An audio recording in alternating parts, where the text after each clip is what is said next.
matchup for him, whereas in that top lane, now SKT will pick that Trundle, last pick on the bottom right-hand side of the players on his team. And you talked about counter picks, saving that last pick for your top laner. Heavily by jungle and mid lane priority, roaming down there to the bottom lane. And let's see whether or not Crown will do the roaming, because Faker's had a penchant not to do so. He's going to do this, right? And CoreJJ is already moving up to contest, so he's sitting around there, and they're looking to set a trap for Bengi. They have read this move a couple plays in advance, and he might die for it. He could go down for it. One more hit, he'll do it. The shield comes out and actually saves his life. Wolf with a beautiful Faker's play. here. And Faker's here, forcing the flash out of ambition. That could have been catastrophic either side, but neither one goes down. That right-hand corner are playing to that side now, and now Faker trading with Ruler back and forth to make sure that the Jhin he can get the roam. Is going to land 2 shots, 3 shots, 1 more will kill him! Oh, he didn't quite actually. The summoner spell heal comes out, another shot lands. Is it going to be enough damage? It's not quite. About 5 health left. That could have been the first kill of the game. He nearly went down for that one, but there's more action. Bengi back in the jungle, fighting against ambition, and that's first blood by himself, but now the trade kill's gonna come through. Crown roamed down, traded the kill back, and it's not necessarily even worth it for Bengi to have done that. Okay, Telecom have their blue buff up, and that's what Faker can get handed off.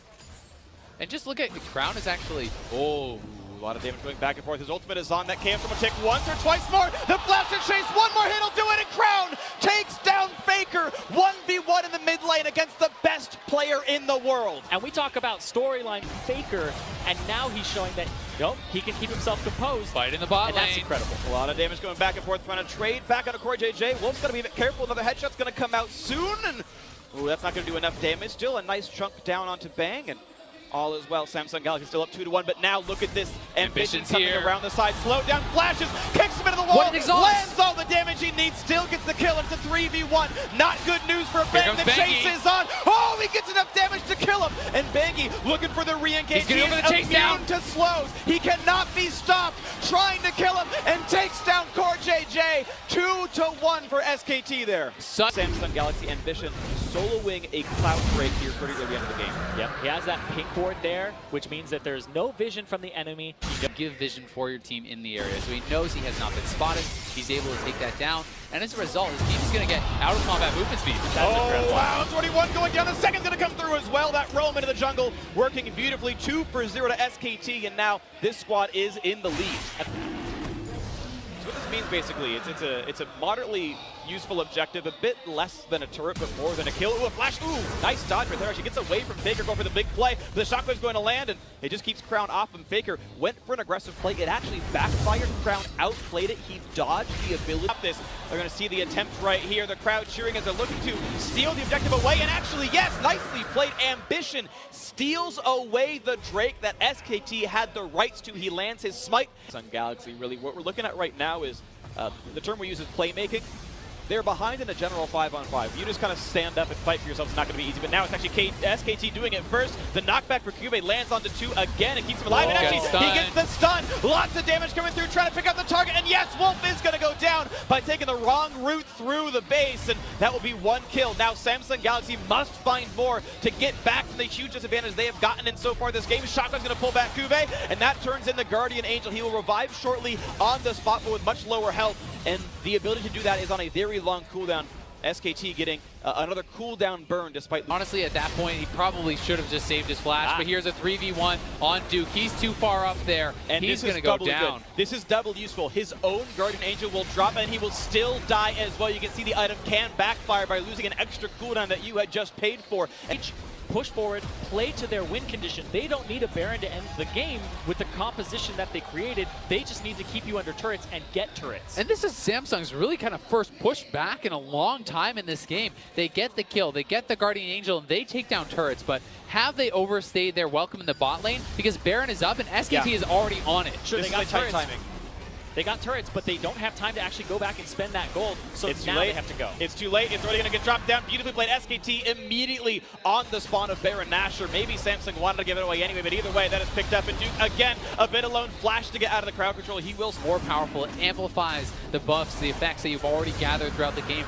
The fight begins. It's got to be Faker running away from this one, but look at that. The inhibitor under fire, and it gets dropped down so quickly. SKT starting to control Samsung Galaxy's base, looking for a little bit more. The shotgun's going to land, and Faker Faker deletes Ruler, looking for a little bit more. The champions are falling. Guardian Angel now popped on Ambition, and Bangi's on the chase. Crown to push him out. Kube stuns one against the wall, looking for a little bit more damage to deal, but SKT still are not to be stopped. They are much too durable. Now pushing in towards the Nexus turrets. One of those two turrets has fallen. They've nearly opened up the Nexus itself. If that falls, the game ends. SKT are crushing the base apart right now, still dealing more damage to the champions, pushing down onto the tanks. He's trying to tackle them back. Crown actually takes down Faker. Samsung getting a little bit back for themselves, and it might be just enough to push SKT out of their base. And if the last little bit of second kill does come out of Crown, the mid laner for Samsung Galaxy holding their base alive and for free. And then the bottom lane is where SKT will go. And this was a great opening there. You saw that big traffic cone come up for a slow around it from Juke, from Trundle, and then the shockwave from Faker, the Orianna, had a big role in that as well. And it was Faker hitting the key target, taking out the AD carry of the other team, landing that ultimate on him. Positioning has to be perfect for these AD carries. They cannot afford to get caught by these big spells. And Faker, the guy to make the play happen, takes him down, does open up this chance to end the game. Yep, and then walks a little bit too far forward here. You want to get towards that turret, but then walks forward. Crown outplays there with a flash to the right, and then flows his abilities onto Faker, and then even kills both of the solo laners here, which are the two highest gold members of the Cube. Teleported up on the right side, so he's looking for what we call a flank. So he's trying to come in behind them. This is the play. This is the play Samsung wants to make happen. Now, can it work? This is Both the make or break moment. Into the back line, a quick knockup, and they're not going to get a shockwave by Faker. Buys a lot of time, but Ruler still picks out Bank. It's a 2-kill sight so far for Samsung Galaxy. The take in the front line, looking to pick up everybody else, forcing the Guardian Angel out of Duke. That should mean 3 kills for nothing so far. They're going to get that 3rd kill, but they've got to get back to their base. Look at these minions from SKT, the 6th man essentially, looking to break down the base, and it will mean another turret kill. The Nexus is now exposed. Samsung Galaxy going to see that they are on the Baron. Samsung that was advantage. huge. Samsung Galaxy with SKT still dead managed to pick up the 3rd Baron natural spawn of the game. Enough damage to get to Crown and Ruler, and vice versa. So it's really important that these players are the on kickback. point. They found the support, but they didn't find the rest of the damage. Still going to take down Walt, and they will just not barely get that first kill of the fight. SKT Duke alive is so here. far, looking for a bit more. Duke in the front lines. A lot of damage coming out from the Chaos Storm. Crown still putting out plenty of damage, and it's, again, Samsung Galaxy with the lead. They take down that mid lane 2-2 turret, inching closer and closer to SKT's base. In that fight in the base, Faker caught him with a shockwave. If that happens again, it could mean the game.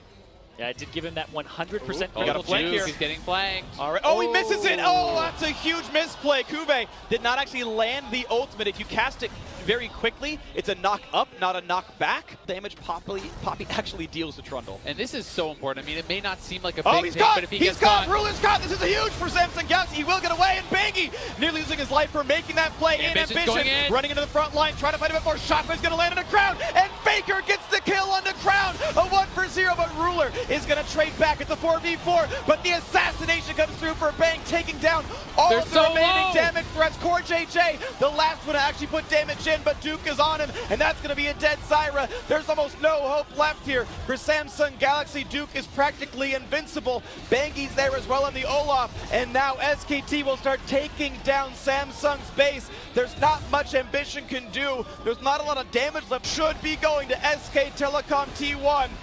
Beautifully played. Samsung nearly made the comeback, but that is just one of 3 wins that SKT needs to secure the World Championship. And you saw in that final fight, it's all about getting to the AD carry or mid laner first and killing them. Because at the end there, it was all of these tanks up, these low damage dealers who can take so much damage.